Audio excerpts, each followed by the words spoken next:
அஸ்ஸலாமு அலைக்கும் வரஹ்மத்துல்லாஹி வபரகாத்துஹு. அன்புக்குரிய சகோதர சகோதரிகளே, இன்றைக்கு நான் இந்த காணொளியிலே உங்களுக்கு சொல்லக்கூடிய முக்கியமான ஒரு 3 விஷயங்கள் இருக்கிறது. சொல்லப்போனால் 3 துவாக்கள். நம்ம எல்லாருமே தேடிட்டு இருக்கக்கூடிய ஒரு துவா. சொல்லப்போனால் புள்ள பெற்றிருக்கக்கூடிய பிள்ளையை வளர்த்து கொண்டிருக்கக்கூடிய காலகட்டத்தில் இருக்கக்கூடிய பேரண்ட்ஸ், பெற்றோர்கள், குறிப்பாக தாய்மார்கள் கேட்கக்கூடிய துவா. என் பிள்ளைய நல்லபடியாக வளர்க்கணும், ஏதாவது துவா சொல்லித்தாங்களேன். சொல்லு பேச்சே கேட்க மாட்டேங்கிறான் என் பிள்ளை, அவன் என் சொல்லு பேச்சு கேட்கணும், துவா சொல்லித்தாங்களேன். முன்னாடிலாம் என் கூட உட்காந்து ரொம்ப நேரம் பேசுவான், இப்போ முகம் கொடுத்து கூட பார்க்க மாட்டேங்கிறான், என் பக்கத்திலே உட்காரதில்லை.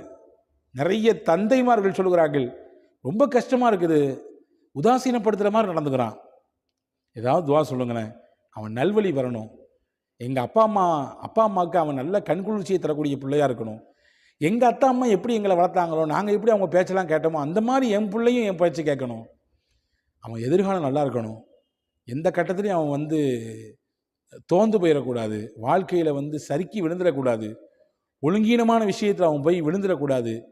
எனவே என் பிள்ளைக்காண்டி துவா செய்யுங்களேன், அவன் நல்லா இருக்கணுன்றதுக்காண்டி ஏதாவது துவா சொல்லித்தாங்களேன்னு கேட்குற பேரண்ட்ஸ் நிறைய இருக்கிறாங்க. அவங்க எல்லாத்துக்குமான பதிவு தான் இது. 3 துவா சொல்ல போகிறேன்.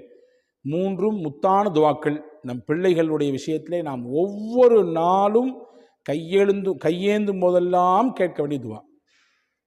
அதுக்கு முன்னாடி ஒரு செய்தியை மட்டும் புரிஞ்சுங்க, காணொலியை முழுசாக பாருங்கள், நிச்சயமாக உங்களுக்கு இதில் சிறந்த பலன் கிடைக்கும். பார்த்தவர்கள் பிறருக்கு பகிரவும் செய்யுங்கள். ஏன்னா பல பேர் இதை கேட்டுட்டு இருக்கிறாங்க, எல்லாருக்கும் இதை போய் சேரும்ல, அந்த உயர்ந்த நோக்கம்தான். ரசூலுல்லாஹி ஸல்லல்லாஹு அலைஹி வஸல்லம் சொன்னாங்க, பெற்றோர் பிள்ளைக்காக வேண்டி கேட்கிற துவாவும் பிள்ளைகள் பெற்றோர்களுக்காக வேண்டி கேட்கிற துவாவையும் அல்லாஹ் மறுப்பதே கிடையாது. இதை புரிஞ்சுக்குங்க. துவாங்கிறது வெரி பவர்ஃபுல். எனவே நம் பிள்ளைகள் விஷயத்தில் நாம் துவாவை மட்டும்தான் செய்ய வேண்டும், பத்துஆ செய்யக்கூடாது.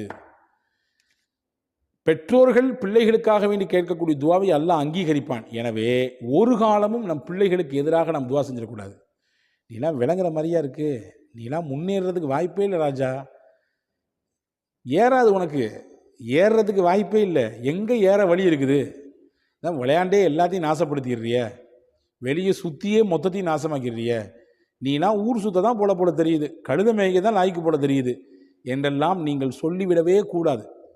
பெற்றோர்கள் எப்பொழுதும் பிள்ளைகளுக்கு துவா மட்டும்தான் செய்ய வேண்டும். இதை நீங்கள் கருத்தில் கொள்ளுங்கள். காரணம், பெற்றோர்கள் கேட்கக்கூடிய துவா பிள்ளைகளுடைய விஷயத்திலே கண்டிப்பாக அல்லாஹ் ஏற்றுக்கொள்வான். இப்போ வாங்க விஷயத்துக்கு. 3 துவா, 3 முத்தான துவாக்கள். அல்லாஹ் கேட்க சொல்லக்கூடிய துவா 2, அதிலே குர்ஆனினுடைய துவா. அது ஒன்று சூரா அஹ்காஃபிலே அல்லாஹ் சொல்கிறான், பெற்றவர்கள் தன் பிள்ளைக்கு எப்படி துவா செய்ய வேண்டும். அஸ்லிஹ் லீ ஃபீ துர்ரியதி இன்னி துப்து இலைக்க வ இன்னி மினல் முஸ்லிமீன். அஸ்லிஹ் லீ ஃபீ துர்ரியதி, யா அல்லாஹ், என்னுடைய பிள்ளைகள் விஷயத்திலே எனக்கு என் பிள்ளைகளை நீ சிறப்பானவர்களாக, சாலிஹீன்களாக, நல்லோர்களாக ஆக்கி கொடுப்பாயாக. இன்னி துப்து இலைக் வ இன்னி மினல் முஸ்லிமீன், உன்னிடத்தில் நான் பாவ மன்னிப்பு செய்கிறேன், நான் பாவ மன்னிப்பு கேட்கிறேன், முஸ்லிம்களில் ஒருவராக நான் இருக்கிறேன் என்று சொல்லக்கூடிய இந்த துவாவை பெற்றோர்கள் தங்கள் பிள்ளைகள் விஷயத்திலே கேட்க வேண்டும். யா அல்லாஹ், என் பிள்ளைய எனக்கு நல்ல பிள்ளைய ஆக்கி கொடு, நான் உன்கிட்ட பாவம் பண்ணி கேட்குறேன். என்னுடைய இளமை காலத்தில், என்னுடைய கடந்த காலத்தில், நான் சின்ன பிள்ளையாக இருக்கும்போது, நான் இளவட்டமாக இருக்கும்போது ஏதாவது தப்பு தண்டா சொன்னாலும் கூட அதை காரணமாக வச்சுட்டு என் பிள்ளையினுடைய வாழ்க்கையை நீ கேள்விக்குறிய ஆக்கிடக்கூடாது, அவனுடைய பாதையை நீ திசை திருப்பிடக்கூடாது, என் பிள்ளை நல்ல பிள்ளையாக இருக்கணும் என்று கேட்கப்படுகிற இந்த துவா பிள்ளைகள் விஷயத்திலே பெற்றோர்கள் கண்டிப்பாக கேட்க வேண்டும். 1. 2வது துவா என்ன? அல்லாஹ் கேட்க சொல்கிறான், ரப்பனா ஹப்லனா ரப்பனா ஹப்லனா மில்லதுன்க ذُرِّيَّةً طَيِّبَةً. ரப்பனா ஹப்லனா மில்லதுன்க ذُرِّيَّةً طَيِّبَةً. இப்ராஹிம் அலைஹிஸ்ஸலாம் கேட்ட துவா. யா அல்லாஹ், உன் புறத்திலிருந்து எனக்கு அழகிய குழந்தையை, அதாவது மனமிக்க பிள்ளையை, வாழ்க்கையில் ஒழுக்கத்தில் நல்லொழுக்கமுள்ள நல்ல பேரெடுத்து தரக்கூடிய பிள்ளையை உன்னிடத்திலிருந்து எனக்கு தருவாயாக என்ற துவாவை ஹஜ்ரத் இப்ராஹிம் அலைஹிஸ்ஸலாம் கேட்டாங்க.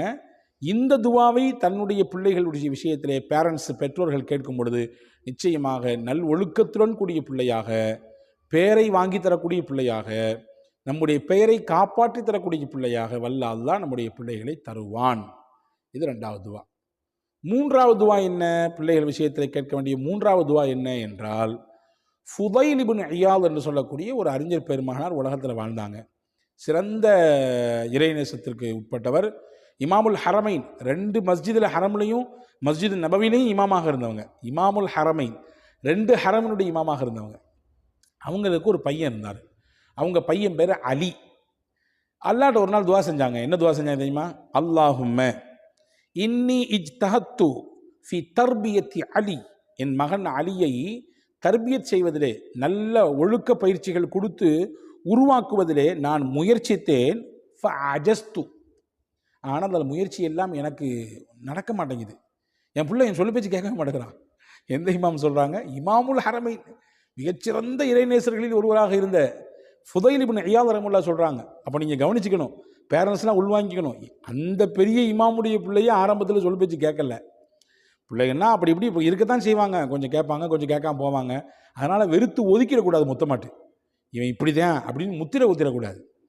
நல்ல அபிப்பிராயம் வைக்க வேண்டும் பிள்ளைகள் மீது எப்போதுமே. அது சிறந்த, நீங்கள் உங்கள் பிள்ளைகள் மீது எந்த அளவுக்கு நல்ல அபிப்பிராயத்தையும் எந்த அளவுக்கு நல்ல தொடர்பையும் வைத்திருக்கிறீர்களோ அதைத்தான் உங்களுக்கு திருப்பி தருவார்கள் உங்களுடைய அந்திம காலத்தில். உங்களுடைய வயோதிக காலத்தில் அவங்க திருப்பி தருவாங்க. நீங்கள் வெறுப்பையும் கெட்ட வார்த்தையையும் தேவையில்லாத வார்த்தைகளையும் அவனை அவமானப்படுத்துகிற மாதிரி உண்டான நிகழ்ச்சியையும் அவனை தொடர்ந்து பழிச்சுக்கிட்டே இருக்கக்கூடிய விஷயத்தையும் சொல்லி சொல்லி சொல்லி சொல்லி நீங்கள் அவனை வளர்த்தீங்கன்னா உங்களுடைய கடைசி காலத்தில் அது அப்படியே ரிப்பீட் அடிக்கும் உங்கள் மேது. அதை நீங்கள் கவனிச்சுக்கணும். எனவே அன்பான சகோதரர்களே, ஃபுதைல் இப்னு இயாத் ரஹ்மத்துல்லாஹி சொல்கிறாங்க, நான் என் புள்ள அலியை தர்பியத் செய்ய முயற்சி பண்ணேன், ஆனால் ஒன்றும் நடக்கலை. இப்போ ரப்பி அந்த ஆலின், நீ என்னுடைய ரப்பு, நீனே மிக உயர்ந்தவன், உன் பொறுப்பில் நான் விட்டுட்டேன், நீ அவரை பார்த்துக்கணும். உன் பொறுப்பில் நான் விட்டுட்டேன், நீ அவரை பார்த்துக்கணும், நீ தான் எனக்கு தர்பியத் செஞ்சு தரணும் அப்படின்னு துவா செஞ்சாங்க. வரலாற்றில் வருகிறது, ஃபுதைல் இப்னு இயாத் ரஹ்மத்துல்லாஹி அவருடைய இந்த துவாவை அல்லாஹ் ஏற்றுக்கொண்டான். அவருடைய மகனார் அலி அவர்களை அல்லாஹ் உயர்ந்த அந்தஸ்திற்கு உயர்த்தினான்.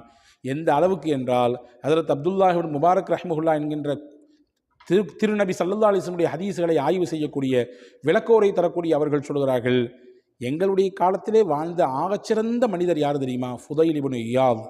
ஆனால் அவருடைய மகன் அவரை விடவும் உச்சத்துக்கு போய்விட்டார். மிகைப்படுத்தி சொல்கிறாங்க. அவருடைய மகன் அவருடைய உச்சத்துக்கு போயிட்டார்னா என்ன அர்த்தம்? சிறந்த பிள்ளையாக இருந்தார், ரொம்ப நல்ல பிள்ளையாக இருந்தார்னு சொல்கிறாங்க. அப்போ இந்த துவா தான் அந்த பிள்ளையை அப்படி மாற்றியது. என் பிள்ளைக்கு எவ்வளவோ நான் முயற்சி பண்ணேன், ஆனால் எதுவுமே நடக்கலைன்னு சொல்லி இயலாமையில் ஆகி தான் ரப்பிட்ட பொறுப்பு கொடுக்காங்க. யா அல்லாஹ் நீ தான் பொறுப்பு, நீ தான் என் பிள்ளையை வாசி தரணும். ஏன் தான் யா அல்லாஹ் நீ தான் பொறுப்பு, அவனை இந்த பழக்கத்திலேருந்து நீ தான் மீட்டெடுக்கணும். யா அல்லாஹ் நீ தான் பொறுப்பு. அவன் எந்த விஷயத்துலையுமே ஈடுபாடு காட்ட மாட்டேங்கிறான், தொழுகிறத ஈடுபாடு காட்ட மாட்டேங்கிறான், உன்னை பயப்படுறத ஈடுபாடு காட்ட மாட்டேங்கிறான், கூடா நட்பு கேடாய் முடிகின்ற மாதிரி தேவையில்லாத நட்பு வட்டாரத்துலலாம் சிக்கி தவிச்சுக்கிட்டு இருக்கான். அவனை நீ தான் காப்பாற்றணும், நீ தான் காப்பாற்றணும். அல்லாட்ட பொறுப்பை கொடுங்க. இந்த 3 விஷயத்தை நீங்கள் செய்யுங்க. 2 குர்ஆனினுடைய துவா, அல்லது ஹஜ்ரத் ஃபுதைல் இப்னு இயாத் ரஹ்மத்துல்லாஹி செய்தது மாதிரி உண்டான துவா. இந்த 3ஐயும் அல்லாஹ்விடத்தில் செய்யுங்கள். நிச்சயமாக நீங்கள் எதிர்பார்ப்பதை போன்று நல்ல ஒழுக்கமுள்ள சிறந்த வாய்ப்புகளையும் திறமைகளையும் பெற்ற பிள்ளைகளாக உங்கள் பிள்ளைகள் உருவாவதற்கு வல்ல அல்லாஹ் இந்த துவாக்களை காரணமாக்குவான்.